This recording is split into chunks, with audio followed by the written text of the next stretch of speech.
Bom dia, boa tarde, boa noite, bem-vindos de volta ao canal Surfista Cripto, o canal que vos traz as novidades sobre macroeconomia e o ecossistema das criptomoedas. O Bitcoin, que caiu pela primeira vez em 3 meses, abaixo do valor de 25 mil dólares, vamos perceber porque é que não só o Bitcoin, mas os mercados em geral tiveram um tombo gigante após o discurso de ontem do Jerome Powell, o presidente do Banco Central norte-americano, o presidente do Fed. Os documentos do Inman, um ex-funcionário da SEC, da Security Exchange Commission, foram revelados e foram libertados e podem ser um elemento decisor nesta guerra entre o mundo cripto e o Gary Gensler, da Security Exchange Commission. Vamos ver o que dizem esses documentos, proferidos em 2018 por um ex-funcionário exatamente da SEC, e fiquem até ao final para observarmos alguns fundamentais muito importantes relativamente ao Bitcoin e ao provável preço nos próximos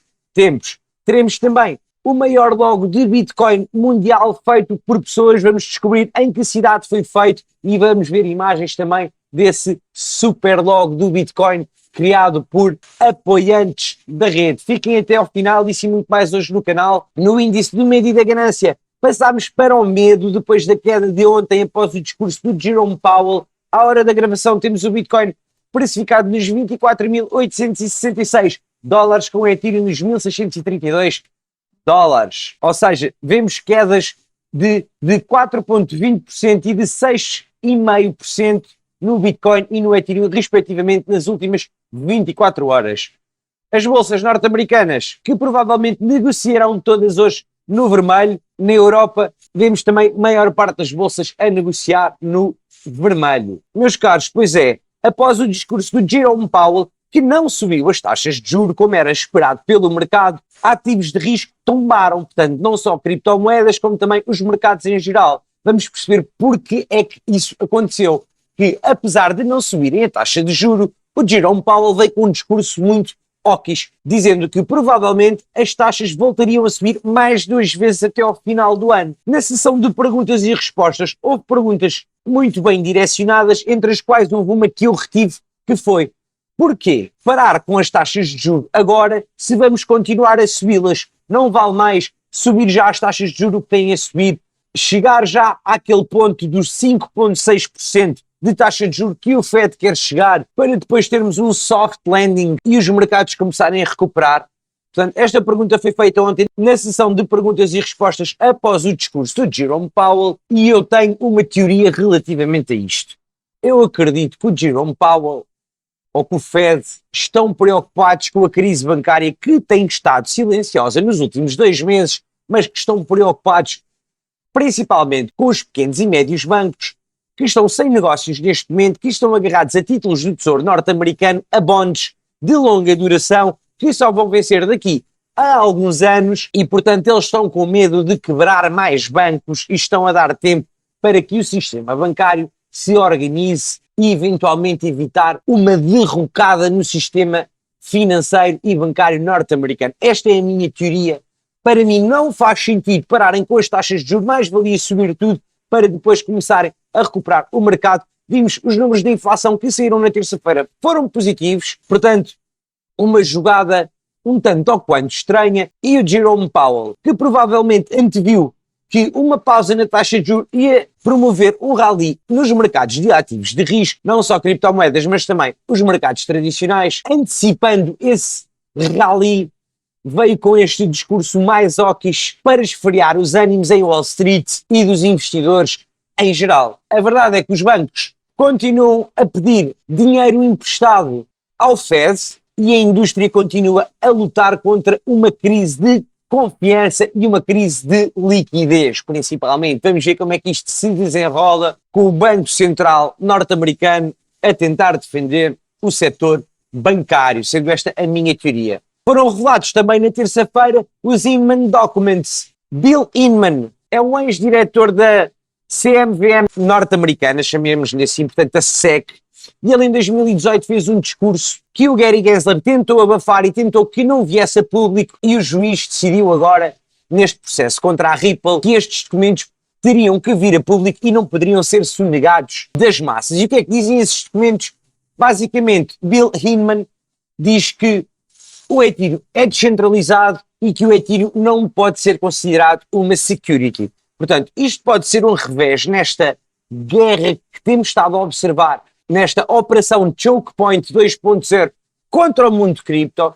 Gary Gensler provavelmente vai perder em tribunal na Barra o processo contra a Ripple, contra a XRP, que está prestes a acabar, e começou-se a virar para todo o lado e a disparar para todos os projetos, incluindo Cardano, Solana, inclusivamente contra as maiores exchanges do mundo. Portanto, contra a Coinbase, contra a Binance, é uma guerra aberta contra o espaço cripto que este senhor e esta instituição estão a liderar.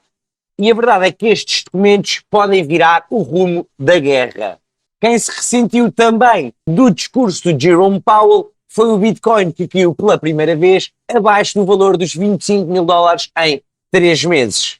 Ontem vimos uma queda expressiva no valor do Bitcoin após o discurso do Fed, do Bitcoin e de todos os ativos em geral. Mas o Bitcoin a bater nos 24.800 dólares, algo que já não víamos há bastantes meses. No entanto, esse valor é uma resistência importantíssima que vamos já falar dela. A verdade é que os fundamentais do Bitcoin continuam bastante fortes e o Bitcoin disponível em exchanges cai para uma mínima de 5 anos. Portanto, o que é que isto quer dizer? Que cada vez há menos Bitcoin disponível para negociação nas exchanges. Quer dizer que mais gente acredita, mais gente guarda moedas, mais gente guarda Bitcoin e que isto é básico, é a lei da oferta e da procura. Se a oferta é menor, o valor vai subir. Portanto, atualmente só temos 6,4% do Bitcoin existente no mundo disponível para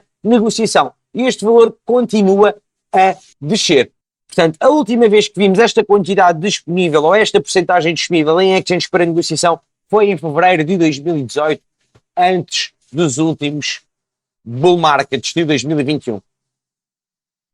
Outro fator muito bullish e que continua a demonstrar que os fundamentais do Bitcoin estão em alta e recomendam-se é o número de carteiras com mais de um Bitcoin. Portanto, continua em máximas históricas, esse número continua a subir, o que demonstra que estamos numa fase de distribuição, de acumulação e que provavelmente, se mantiverem fortes, se não venderem, a malta que está a acumular serão os próximos grandes beneficiados do próximo bull market. A verdade é que com esta queda de ontem, após o discurso do Jerome Powell, retestamos duas linhas muito importantes. Portanto, é o suporte do duplo topo dos 24.800 dólares e retestamos também a linha de tendência de alta que começou aqui em novembro, quando começámos este rally no início do ano, a seguir às quedas da FTX, que foi suporte no final de fevereiro e volta a ser retestado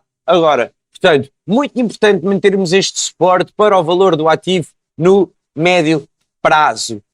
Meus caros, eu volto a dizer, estamos aqui a fazer análise técnica de curto prazo. Na dúvida, façam um zoom out, vejam o gráfico do Bitcoin, entendam os ciclos. O Bitcoin não é linear, logicamente, como nenhum ativo é, mas na dúvida, façam um zoom out e observem a tendência. A tendência, se virem o gráfico dos 10 anos, é de alta permanente. Obviamente, com altos e baixos, mas é uma tendência de alta. E o trader tardigrade faz exatamente essa observação, que vamos retestar aqui a tendência do duplo topo. E isso aconteceu exatamente em 2015, 2016, antes de subidas parabólicas. Ou seja, testámos aqui o duplo topo e avançámos para novos rallies. Será que este retestar desta tendência não vai quebrar e vamos ver um novo rally nos próximos tempos? É bem possível, eu acredito que pode acontecer. E como prometido, na Argentina foi criado o maior logo humano de Bitcoin. Portanto, foram mais de 500 entusiastas e defensores da rede que se juntaram e criaram um logo gigante do Bitcoin em Buenos Aires. A Argentina sofre de uma inflação extraordinária, portanto, o peso argentino tem perdido o seu valor constantemente, portanto, creio que o peso argentino já perdeu mais de 98% do seu valor nas últimas décadas.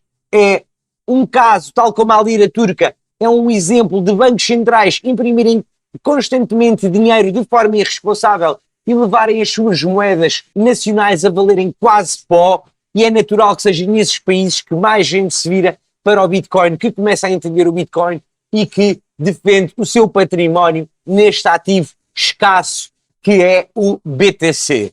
Meus caros, eu concordo aqui com o Jack Bitcoin, que basicamente, quando o preço sobe, tenho mais poder de compra, quando o preço cai, eu aproveito para comprar mais. Portanto, eu compro no pânico, eu sou um panic buyer e aproveito estes pânicos das massas para ir acumulando mais satoshis. Meus caros, aproveito para dizer, é por vocês e pela adoção que eu estou cá constantemente, por isso considerem deixarem um like neste vídeo e eventualmente subscreverem o canal, e aproveito também para referir que virei nos próximos tempos com conteúdos sobre DeFi, sobre Decentralized Finance, como stakearem os vossos Ethereums, como ganharem renda passiva com os próximos Ethereums. Será nos próximos episódios, meus caros. Vemo-nos no próximo episódio e foi!